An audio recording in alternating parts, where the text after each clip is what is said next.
If I'll have to give an award every year, I'll definitely give an award to these kind of companies. The business owners start spending more time on the business rather than inside the business. That's the reason they started breaking their own barriers. Obviously, I also did the same thing, but when I reached home, there is another layer of management in the home, you can understand. Welcome to Masterminds, where we invite industry leaders to share their scaling up journey. I'm Sandesh Bangar from Success Alchemists.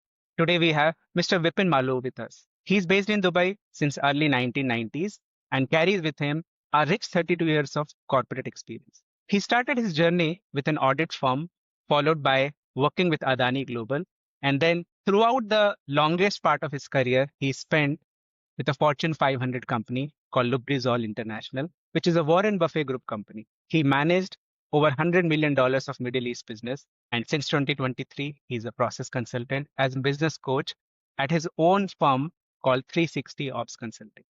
He's also a partner at a chain of restaurants in Dubai. And recently, he launched a personal assistant app called 360 Reminders. So let me welcome Vipin to Masterminds. Hi, Sandesh. Good morning from Dubai. Thank you very much for inviting me for this podcast. I really appreciate Success Alchemist for this connection. Thanks, Vipin. So, Vipin, you left Lubrizol after 25 long years. How was it different working under the umbrella of Warren Buffett or, for that matter, Berkshire Hathaway? Can you share any unique practices they brought in? Yeah, so practically, if you will see, they are very large, and working with them gave me a lot of strengths. Most importantly, the processes, which many times companies or family businesses, initial stage, they miss out. The global companies start building up these things at their early stages. And when they start growing, they start investing into the processes. So this is the biggest learning from the Lubrizol journey. The second important point was the delegation. They do very careful delegation to their employees, and practically the employees are also treated as in a business partners, I can say, to grow the companies. They are given their due respect, due working conditions, and entire due platform, whatever they need. The third important thing is obviously their ethics and honesty policies. They are so strong on their ethical policies that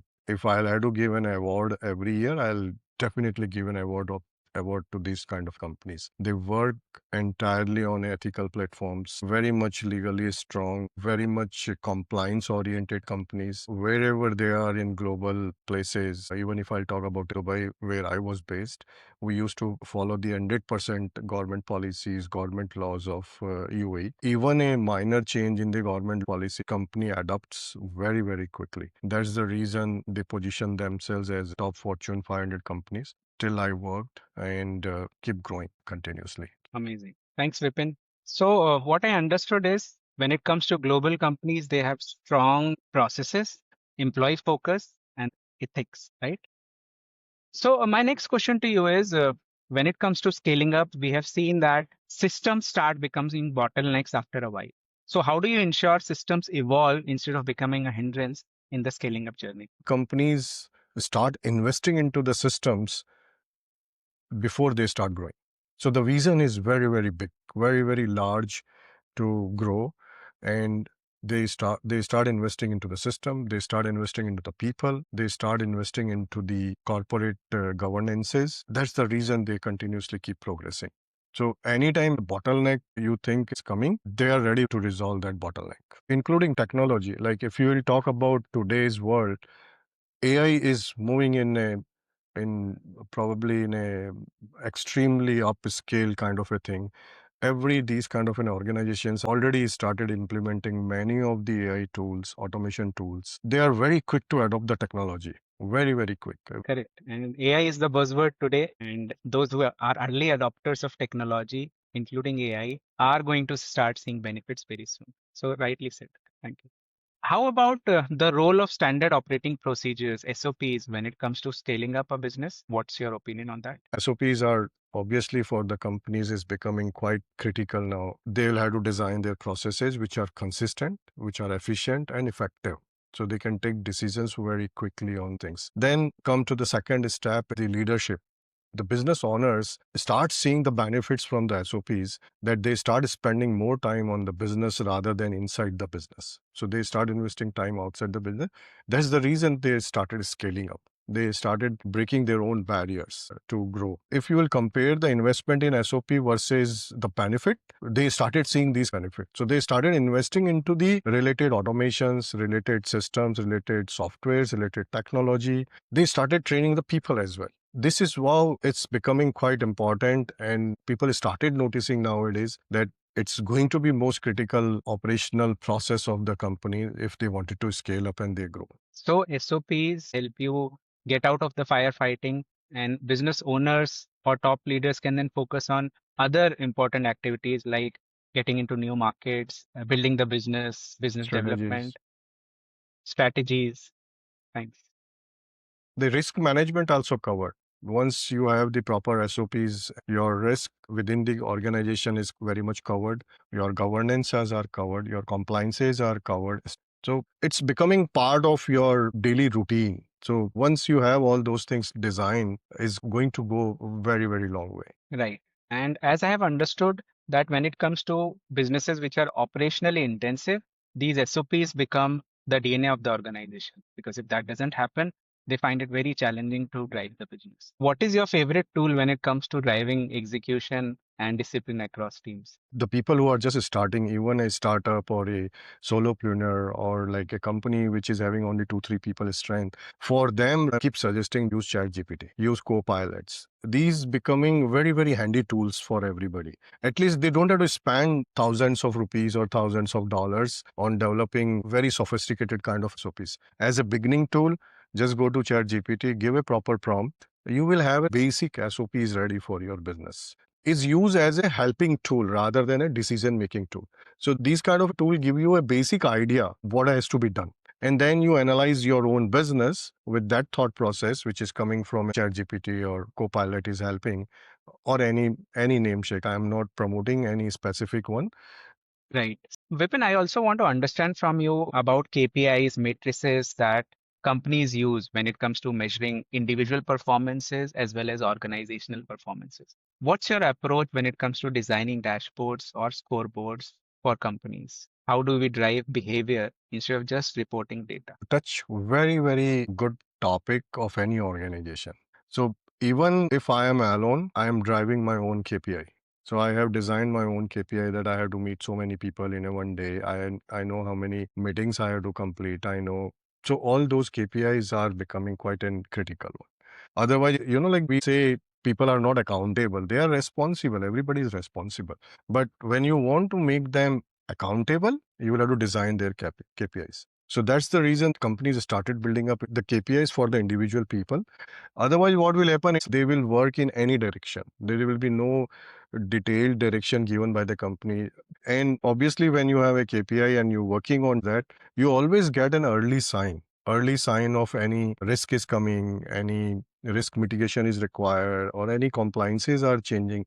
So the people who are already under designed KPI, they will be able to quickly pick up those.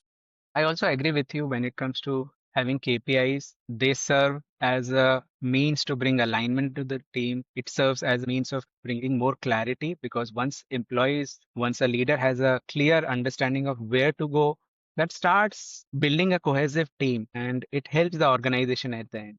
So, how do we bring alignment into teams, especially when they are operationally heavy? So the alignments also comes from the business owners. As I mentioned earlier also, that the owners and operationally heavy teams, generally they should design their vision board. They should design their goal sheets. Once that is there, it's become easy for the operational team to design their KPI, design their SOPs, invest into the ERP systems. So initially what happened, many times we think yeah, ERPs are very, very expensive, very, like the heavy to use or these kind of a tool. But if your team is increasing, if your operations are increasing, at an early stage, if you can invest into these kind of a technology, it's very easy for the team to adopt and to move. And when you have a proper system in place, even if your team is all of a sudden jumping from say 10 people to 30 people, 40 people, 50 people, your technological systems is easy to adopt. That's my take. Alignment comes from the top down approach, but obviously, when you design these SOPs and KPIs, you must have your stakeholders with you. And your stakeholders is each and every employee of the company. Because otherwise, what will happen? They will say, we don't know how to do it. Everybody can find excuses. Unless until you include them, involve them, debate with them open-mindedly, the entire organizational alignment happen very nicely. So when we work with clients, especially in the scaling up framework, we understand that meeting rhythms become a key for organizations when they want to scale their business. And I would like to understand from you what kind of cadence or what kind of rituals do you recommend for operationally heavy teams for them to keep aligned and accountable? Sandesh, it's all depend how big your organization, so everybody can design their own these kind of a things. So let's talk about one by one. So for initially, when we propose who are like solopreneur or one or two people, at least they should be doing every day one morning huddle. This is called as in a morning huddle. uh, and it should be designed in such a way that it should be finishing in 15-20 minutes. You don't have to debate into these kind of in a morning huddles. There might be some challenges happen, there might be some problems happen, there might be some issues happen. The morning huddles is generally to listen. The owners and the higher management, when they do this kind of a thing, they should have a habit to listen, make their notes. After the meeting finish, then they can probably have one-to-one talk, whoever is there. So once your meeting starts, morning huddle meetings starts, it should be given as a clear guideline. You have to design that in the morning huddle they should be. There is no need to have like the too many morning, good Right. morning, these kind of a things and all those things. Probably you can have a little bit fun element added to it. Maybe in some funny way, the people start opening up. It gives another good perspective is that your team is becoming quite strong. Like they start aligning themselves also. Today, one person is speaking, second person might be shy. He will start speaking in a 1 or 2 days' time. Third person will start. Then they start listening to each other. Then automatically they start becoming quite business oriented, the organization oriented. When the organization grows at 10 to 50 people or 100 people, then these kind of a morning hurdles with the top owners might not be possible. But the owner should start designing these kind of in a morning huddle with the smaller teams. So say is in a finance director is there, he can meet to his finance managers. Okay, then finance manager can meet to their, their direct reports who are like probably accountants, senior accountants or analysts or these kind of people. So it's all when the organization start growing, you will have to keep building up your organizational structure.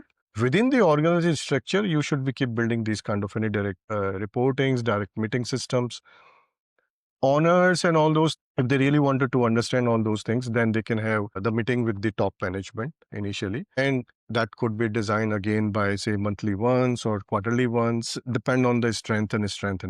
So in my experience, in Lubrizol's experience, we used to have a small meeting within us every day morning. We just had chit chat. Then every month we used to submit some direct reports, and we used to talk our direct managers and line managers on a weekly, and every 15 days they had a call scheduled in the calendars. Then overall, from an office point of view, because I was a general manager, I used to have different calls with different people. One, my line manager, who was primarily responsible for business development and the reason, we used to talk to him certain things. Then comes to the finances, compliances. I used to have a call with my US counterpart or UK counterpart differently. Then there are certain IT requirement. I used to talk to those people responsible separately.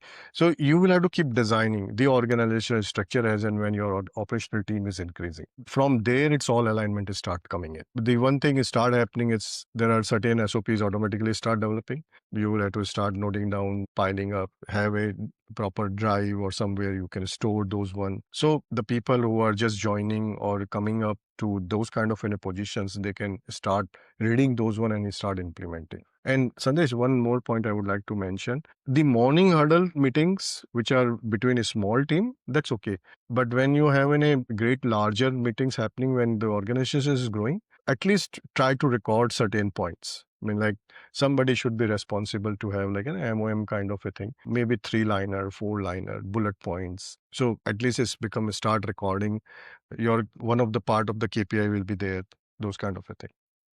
So that reminds me, one of the favorite scaling up tool when it comes to what we implement with our clients is called WWW tool, which is a who, what, when. So within every meeting, we record what is said during the meeting or what actions emerge from the meeting, who is going to lead those actions, what are those actions, and then by when you need to finish those actions. So I think that's something that's more like a list, but it becomes very critical. And most of our clients like this WWW tool. So maybe you can also have a look at it whenever possible. Yeah, so I'm also, isn't it good that I'm also part of a one mastermind community here in Dubai, and we do we do 2 meetings in a month, and these kind of tools are very easily understandable and easily guided to the like the all mid management companies or a solopreneur. Right, correct. In fact, this also reminds me that our clients find the most value and immediate value from daily huddles. The moment you start doing that, a lot of things change within the organizations, and we have seen it creating huge impact. So thanks for sharing that. Vipin, my next question to you is around process optimization. So within scaling up, we use a tool called PACE to optimize key cross-functional processes. And you come from a strong process background. So, what's your favorite example, if I may ask, of a process redesign, a process optimization that could unlock something significant in a growing business? If we'll talk about the pace, practically like for the our greater audience purpose, pace is full form of like a process accountability chart exercises. These kind of a things signifies there are certain points which become non-negotiable in the scaling when you start designing these kind of a thing.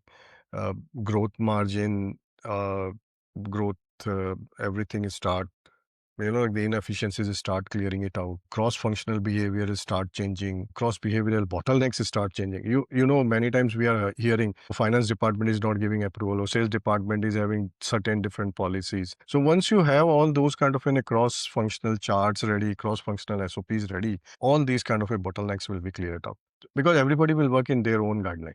Obviously, every department has their own responsibility. Every department has to perform in their certain performance indicators, but it's very important that the organization overall vision and goal should be built up across 6 business processes, core business processes, which are sales, marketing, finance, then come to accounts and all those things, legal and compliances. One of the important things which everybody should build is the how to manage the customer complaint into these kind of a thing. Once they start having these kind of pace exercises, all those things will start clearing it out. Right. So this reminds me that customer feedback, which is very core and integral to the work we do with our clients, we have started seeing the moment they bring customer complaints and discuss it within the weekly meetings, and they start then following up, that itself starts changing a lot of things. And then they identify that this particular process is not working, and therefore we have more customer complaints, and how do we optimize this process?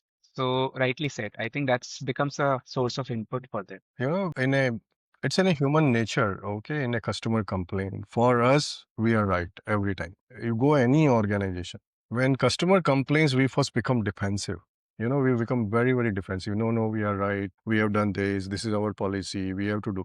At least, when you have these kind of exercises done in the company level, many times I tell everybody to first listen your customer's complaint. You don't have to respond them immediately unless until it's an highly critical or something. You can analyze anytime. You can find out whether you are right. 90%, there might be 10% loose connection somewhere. Accordingly, you can respond to your customers. So as my intro, you mentioned, I have a restaurant as well. We receive these kind of complaints on a daily basis from our customers. And there is in a very clear SOPs are designed in the restaurant that how to manage customer complaint. And the customer complaints are mostly 2 types. One is the food delayed, and the second is the quality is not good. These things will happen. But if your recipe sets, if your processes are set, you can easily implement. So all the individual restaurant level, the decision making power given to them that if they notice that there is in the genuine complaint, they can send the replacement food. It's very quick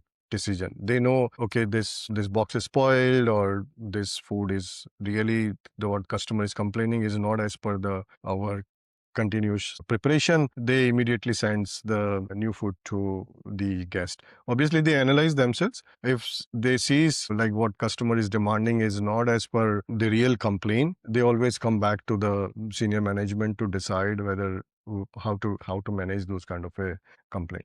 So in a broader picture, every organization has their own customer complaint management system, which should be designed enough. It's very, very critical to have some design towards the customer complaint. Yes, and we also work with some clients who are into restaurant industry, and we have seen how operationally intensive these businesses are, and SOPs are really a must for these businesses. So rightly said. Vipin, my next question is something slightly different, and because you have experienced this, maybe I think it makes sense, and that is around change management. So when change, for example, a company being acquired by another company, or some restructuring happening within the organization. So these are the elements of change management and which becomes a big area, especially managing this entire change or restructuring within the organization.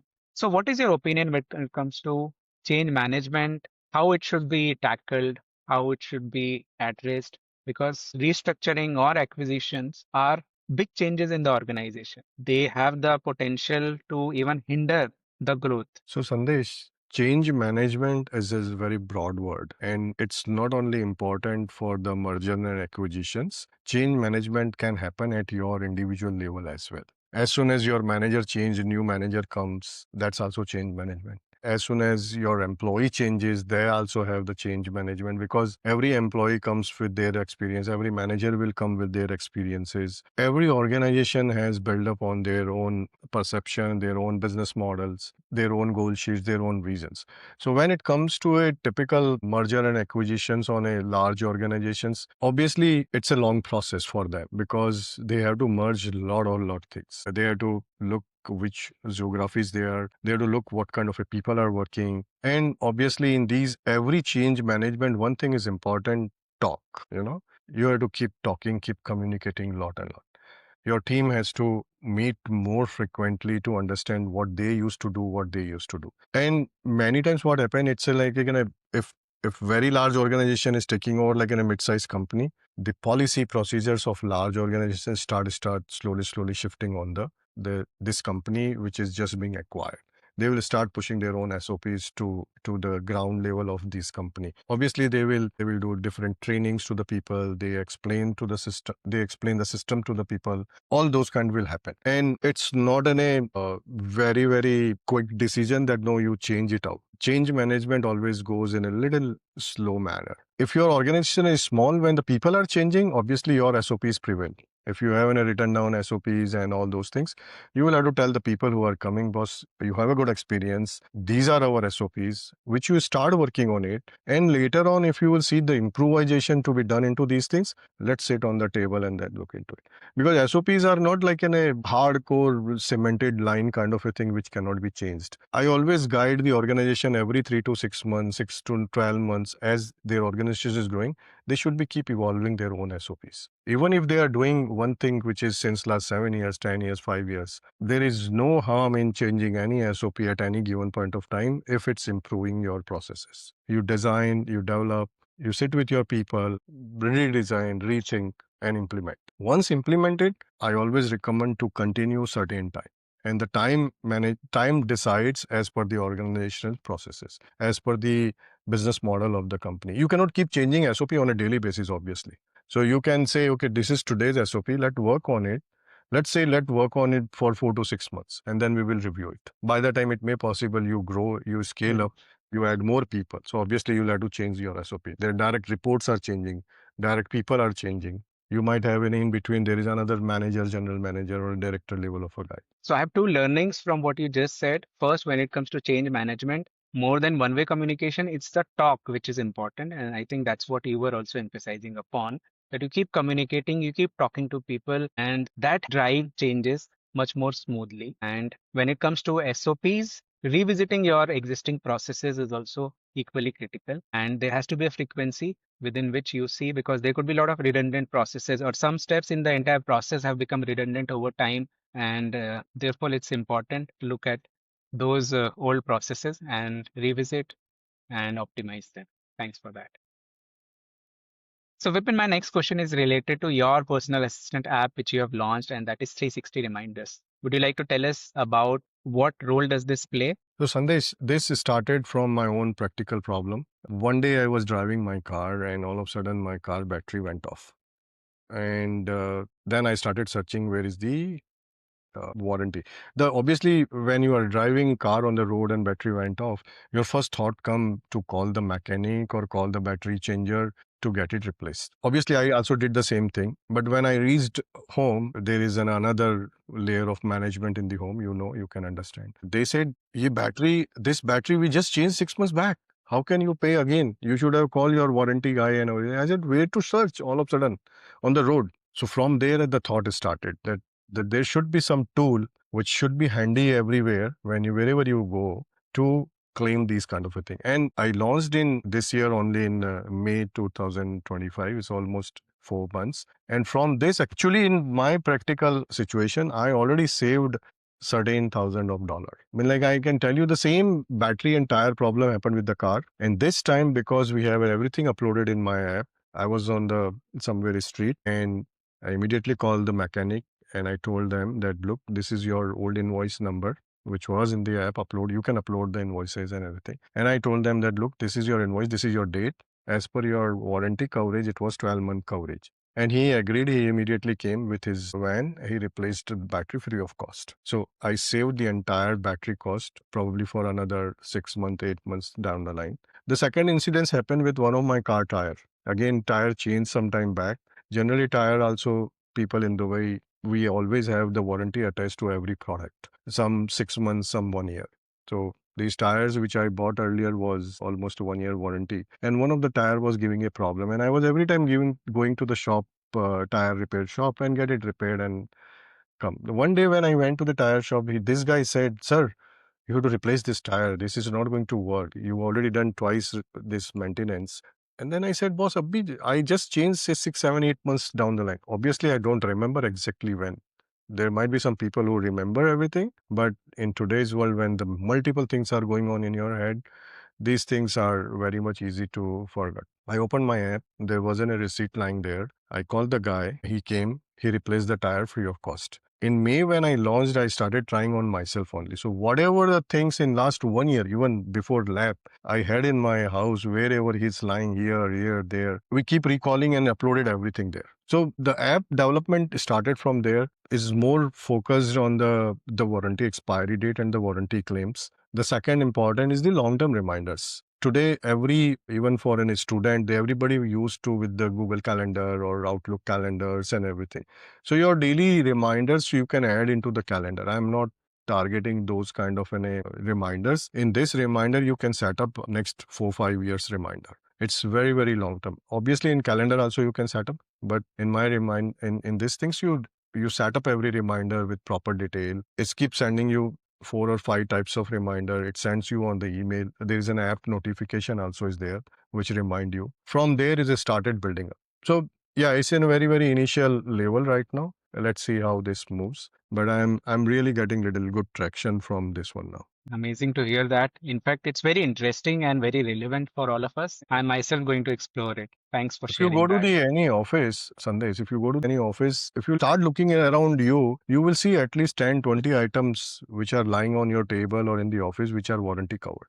But all of a sudden, if you will ask your accounts team, your finance team, or your admin team, they will not remember their warranties. Everybody has to look somewhere. So this is where our tool come into picture. There are a lot of businesses who are AMC driven. They have AMC start renewal and expiry date on a daily basis probably. Today there is a one expiry is happening, second expiry. They might have different tools, but you can cover all those kind of AMCs into these kind of in my 360 reminder app. Thanks, Vipin.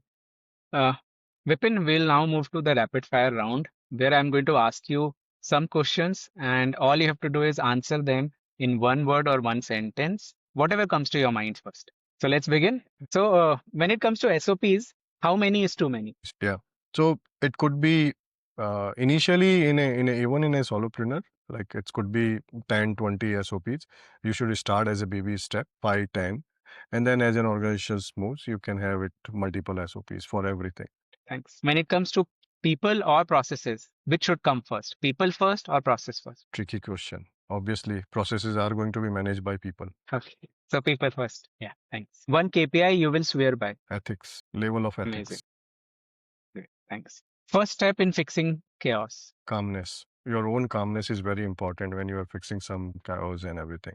Thanks. So thanks, Vipin. Thanks for joining and sharing valuable insights on operations, on processes. And I'm sure our audience is going to find a lot of value in these. I really love the idea of your 360 reminders. I also love the idea of the importance of SOPs and how companies can become global.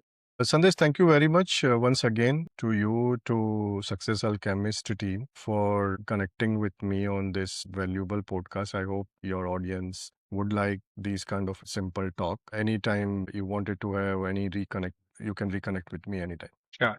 Thanks, Vipin. Thank you so much.